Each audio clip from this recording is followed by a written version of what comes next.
Halo, assalamualaikum warahmatullahi wabarakatuh.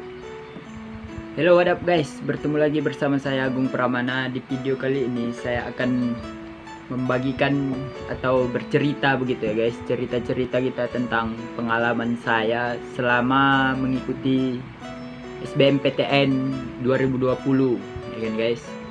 Jadi awal cerita udah mau tamat SMA ini guys. Jadi saya bingung kuliah di mana, jurusannya apa.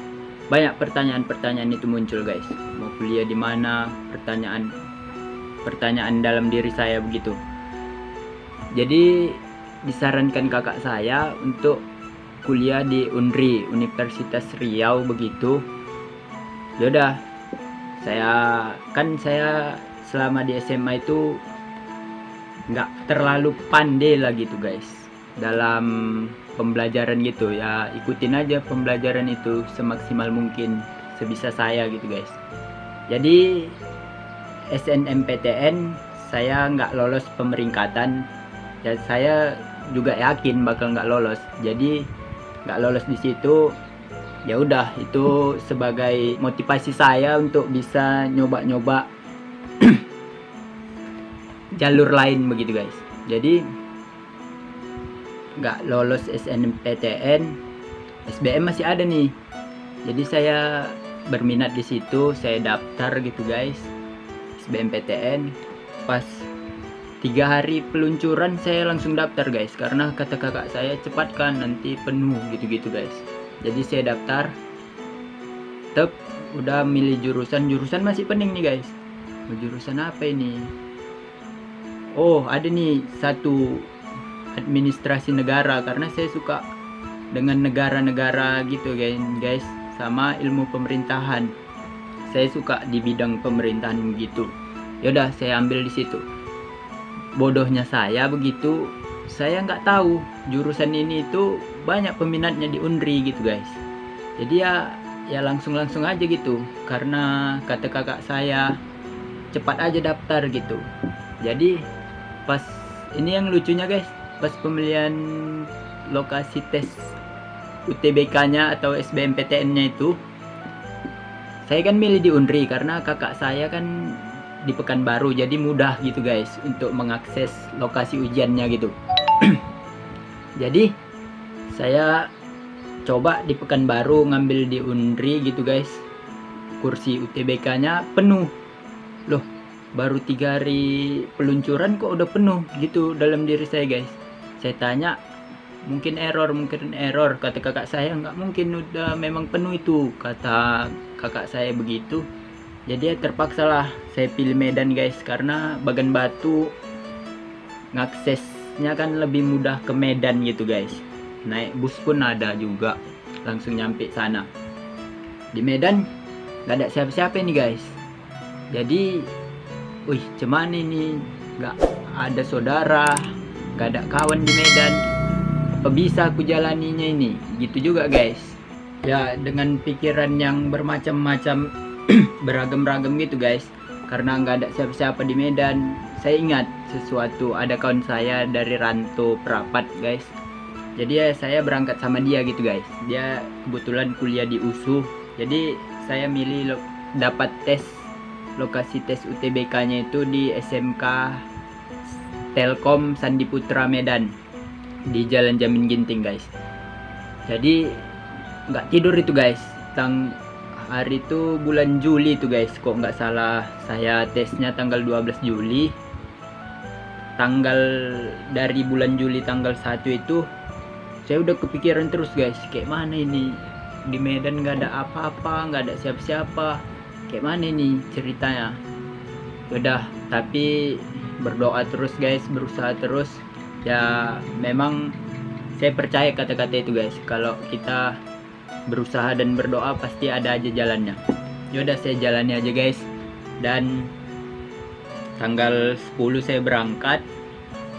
Yaudah, alhamdulillah nyampe Medan, dan saya tengok lokasi tesnya di Sandi Putra itu.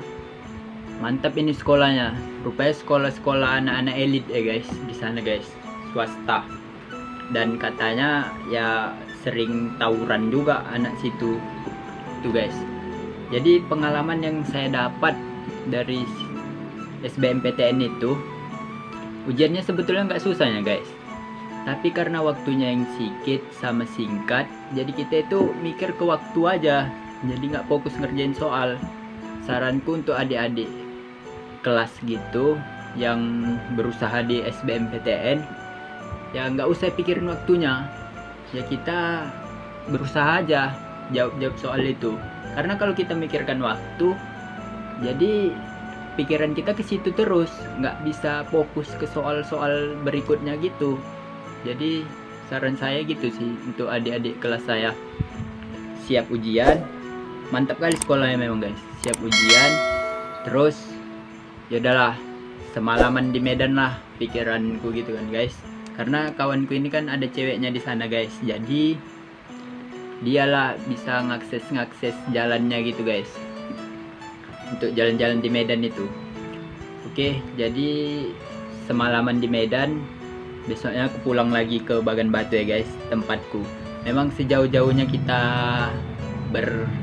merantau begitu, memang rumah adalah tempat paling nyaman gitu guys, menurutku guys. Ya, dan akhirnya pun pengumuman SBMPTN itu pun tiba ya kan guys. Jadi saya berharap saya lulus guys. Udah saya lakukan semua guys, berdoa, berusaha, struggle ke Medan itu kan betul-betul ada gitu guys. Dari kepikiran nggak ada siapa-siapa di sana, tapi ya saya jalani aja dengan berusaha dan berdoa. Ya alhamdulillah lancar, dan pengumumannya pun tiba. Saya bukanya itu habis asar itu kan guys. Jadi jam 3 pengumuman, sholat dulu gitu, siapa tahu lulus gitu. Yaudah saya buka, siap sholat asar. Betapa terkejutnya aku guys, rupanya Anda dinyatakan tidak lulus. Wih, kok itu rasanya entah kayak apa lah guys. Jadi langsung buat story dari situ kan guys. Storynya, aku pun lulus juga ya, tapi lulus SMA gitu, untuk menghibur diri sendiri gitu ya kan guys. Nengok kawan-kawan lulus semua, apa kayak mana nih, apa nggak kuliah aja tahun ini, gitulah pikiran kan guys. Jadi kata kakak, mama sama papa aku, semangat aja, banyak kok jalan lain untuk bisa kuliah gitu guys. Jadi ya disarankan kakakku untuk daftar UMPTKIN gitu kan guys. Udah ngambil di UIN Riau aja. Oke, aku ikuti sarannya guys. Jadi aku daftar UMPTKIN itu. Jadi bayarnya itu berapa hari itu ya, 200. Terus milih jurusan, ada 3 jurusan itu guys dipilih. Besar juga peluangnya ini. Pilihan pertama manajemen dakwah guys. Aku nggak tahu sama sekali, karena udah nggak lulus SBMPTN itu, ya asal-asalan aja aku pilih guys, karena kecewa dengan hasil SBMPTN itu. Terus pengembangan masyarakat Islam sama hukum tata negara, itu pilihanku, tiga-tiga itu guys. Pilihan pertama manajemen dakwah. Terus aku sur juga sama manajemen dakwah ini guys, karena apa?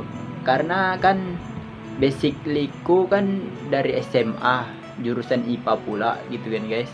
Jadi aku mau terjun ke agama gitu guys kan. Apa manajemen dakwah ini, kok ada manajemen sama dakwanya? Nanti ku ceritakan bagaimana keseruan di manajemen dakwah ya guys, di video selanjutnya.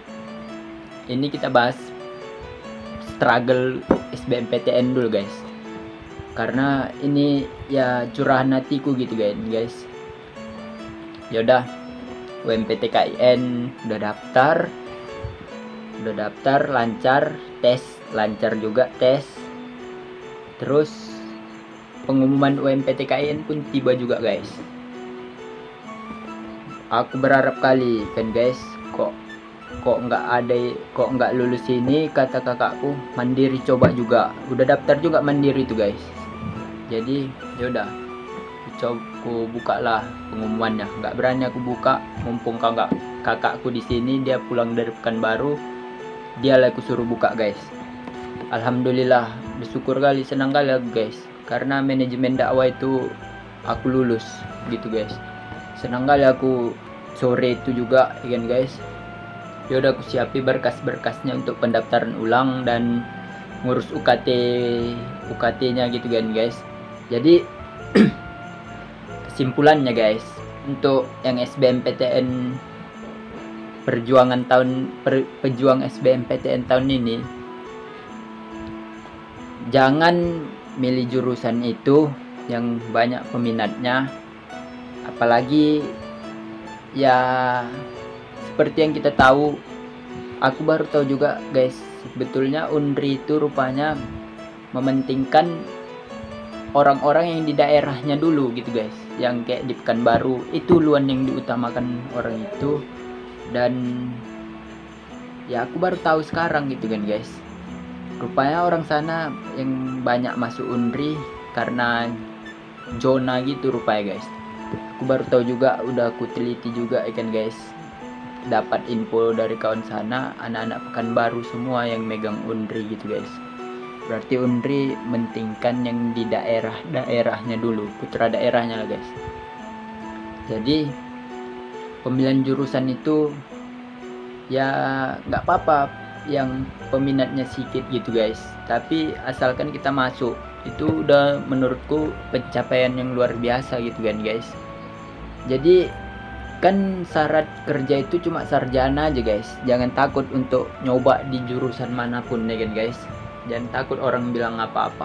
Yang penting kita cepat lulus, dapat kerja, banggakan orang tua. Itu dariku guys.